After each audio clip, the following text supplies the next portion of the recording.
Muling nanawagan ng COMELEC sa mga lokal na kandidato na huwag mangampanya bago ang simula ng campaign period sa March 29. Bukas naman sisimula ng ahensya ang training ng 200,000 gurong tutulong sa eleksyon. May report si Trisha Zafra. Trisha?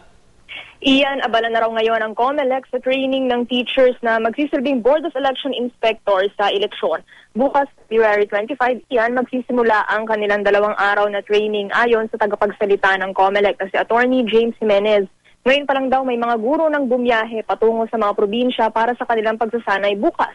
Para raw ito doon sa mga bagong guro at pati na rin sa mga nanilbihan na noong nakaraang eleksyon na kailangan lang magbalik-aral sa paggamit ng makina ng PICOS.